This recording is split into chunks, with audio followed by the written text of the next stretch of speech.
संसार में हम क्यों आए हैं, हम सबके आने का उद्देश्य क्या है। हम सब संसार में इसलिए आए हैं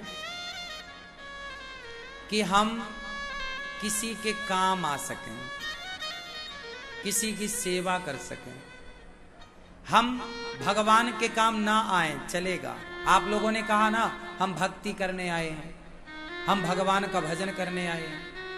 ये तो सारी बातें आपने सुनी सुनाई रट ली हैं, वही कहते रहते हो। आपका निजी अनुभव कुछ नहीं है, सुनी सुनाई बातें आप पेस्ट करते रहते हैं आगे।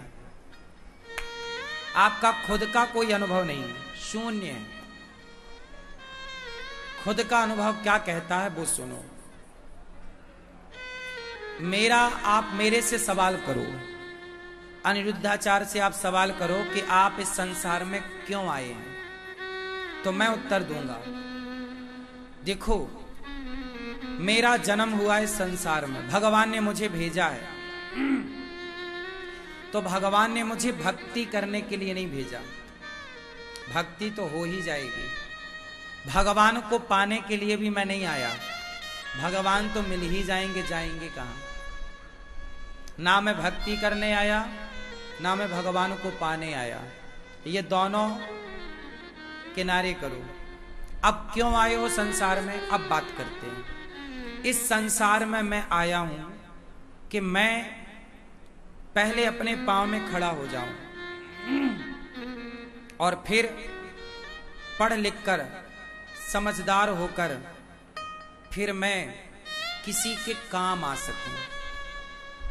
मैं किसी भूखे के काम आ सकूं, मैं किसी प्यासे के काम आ सकूं, मैं किसी दीन और दुखी के काम आ सकूं। भगवान ने अपनी भक्ति करने थोड़ी भेजा है।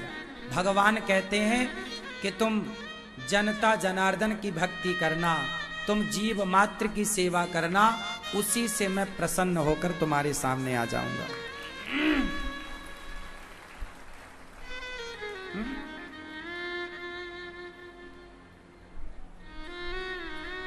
लेकिन आप लोग हैं कि अपने माता पिता की सेवा करते नहीं, बड़े बुजुर्गों का सम्मान करते नहीं।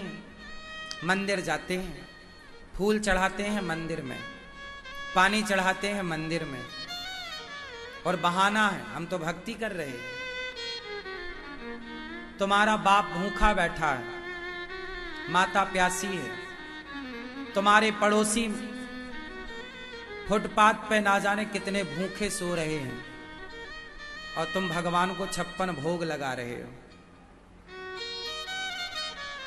भगवान की भक्ति तुम क्या करोगे? भगवान की भक्ति तो करने वाले हैं। तुम भगवान की भक्ति ना करो, तुम इंसानों की भक्ति करो। भगवान के भक्त ना बनो, इंसानों में भगवान को देखना स्टार्ट करो। दीन दुखी की भक्ति करो, प्यासे भूखे की भक्ति करो। उस दीन दुखी की सेवा से ही भगवान प्रसन्न होंगे।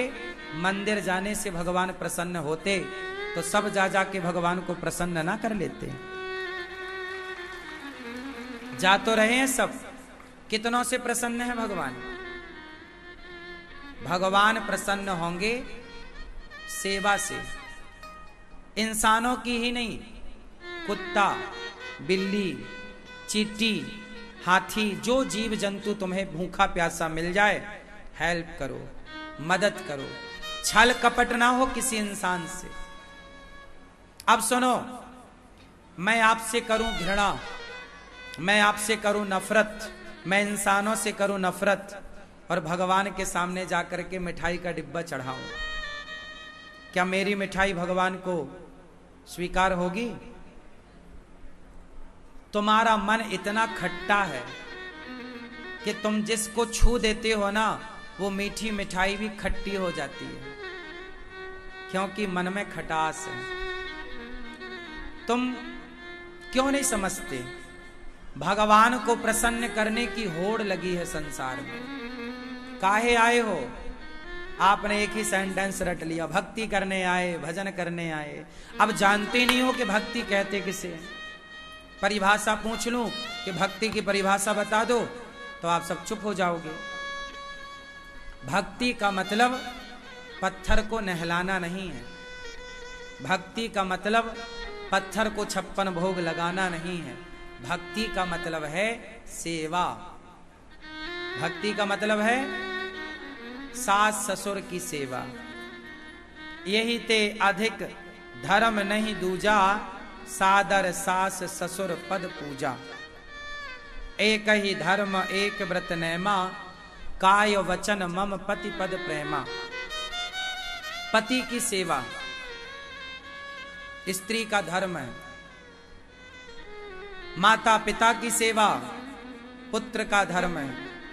माता पिता के, पुत्र के भगवान माता पिता है, पत्नी के भगवान पति है, और गृहस्थ के भगवान अतिथि है। अब आज तुम्हारे द्वार पे कोई अतिथि आता है तो तुम क्या बोलते हो? अरे कमा के खा नहीं सकता? तुम्हारे द्वार पे तुम किसी को 2 रोटी तो देते नहीं हो, और मंदिर जा जा के खीर चढ़ाते हो। वो मंदिर वाले ही तो आया था तुम्हारे द्वार पे भिक्षाम देही, कि चलो आज भक्त के घर खा के आता हूं, पर तुमने क्या कह दिया? कमा के खा नहीं सकता।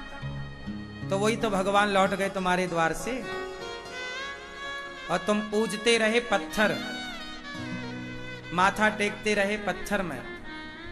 इंसानों का तुमने सम्मान नहीं किया, इंसानों की तुमने आलोचना की है। दिन भर आप लोग 1-1 घंटे बुराई करते हैं इंसानों की। दिन भर आप लोग 1-1 घंटा बैठ के इंसानों की बुराई करते हैं, और पत्थर के सामने जाके माथा झुकाते हैं।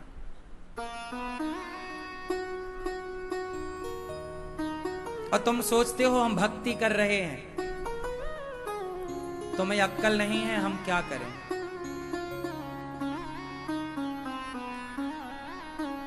इंसानों से नफरत करने वाला, इंसानों से घृणा करने वाला, जीव जंतुओं से घृणा करने वाला किस भगवान को पाएगा? जरा बताओ। पागलपन की हद तो तब पार हो गई जब लोग मंदिरों में ले जाकर हत्या करने लग गए। आज मंदिरों में जाकर लोग बकरे की हत्या करते हैं, मंदिरों में जाकर बकरे की गर्दन पे तलवार चलाते हैं, और वो कहते हैं कि ये हमारी भक्ति है, इससे देवी देवता खुश होंगे। वाह, तुम इतने बड़े मूर्ख भी हो सकते हो, हमने सोचा नहीं था। किसी की हत्या करके तुम ये कैसे सोच सकते हो कि ये भक्ति है? क्या हत्या करना भक्ति है? क्या छल करना भक्ति है? क्या कपट करना भक्ति है? आप देखो, मेरे सामने कितने भी अच्छे बन जाओ, लेकिन मैं थोड़ी आपको कुछ कहने वाला हूं। ईश्वर के सामने आप कितने अच्छे हैं, ये अपनी अंतरात्मा में हाथ रख के बता सकते हैं। क्या आप लोगों का 1-1 घंटा, 2-2 घंटा निंदा चुगली करने में नहीं जाता रोज? बोलो, बेवजह फिजूल की आप बकवास नहीं करते? फलाने के बारे में आप उल्टा सीधा नहीं बोलते? इंसानों से आप क्या करते हैं? आप अपने भाई से, आप अपनी जेठानी से, आप अपने परिवार से, रिश्तेदारों से नफरत करते हैं, पड़ोसियों से जलते हैं, घृणा करते हैं, और मंदिर में जाके शांति का अनुभव करना चाहते हैं। आंख बंद करके आप इतनी बढ़िया नौटंकी कर लेते हैं, ऐसा लगता है कि आप जैसा कोई भक्त पैदा ही नहीं हुआ। मेरे को क्या करना है? पर वो भगवान केवल मंदिर में नहीं होते, वो भगवान हम सब के भीतर बैठकर हम सबको देख रहे हैं कि हम सब कैसे हैं। हम सबके भीतर हैं वो, और वो हम सबको देख रहे हैं कि वाह, तेरा छल कपट तो मिटा नहीं, और तू मुझे रिझाना चाहता है। मीराबाई को भगवान क्यों मिल गए? क्योंकि मीरा के अंदर किसी के प्रति नफरत नहीं है, घृणा नहीं है, ईर्ष्या नहीं है, द्वेष नहीं है। शास्त्रों में एक वाक्य आया है, तितिक्षवः। भक्तों की परिभाषा बोल रहा हूं, तुम पे लागू हो जाए तो तुम भक्त हो, ना होए तो लागू करना। परिभाषा सुनो भक्तों की, मेरे संग बोलो। तितिक्षवः कारुणिकाः सुहृदः सर्व देहिनां अजात शत्रवः शांता साधवः साधु भूषणः। तितिक्षवः पहला है तितिक्षवः। तितिक्षवः मतलब सहनशील। ये लक्षण भक्त के हैं।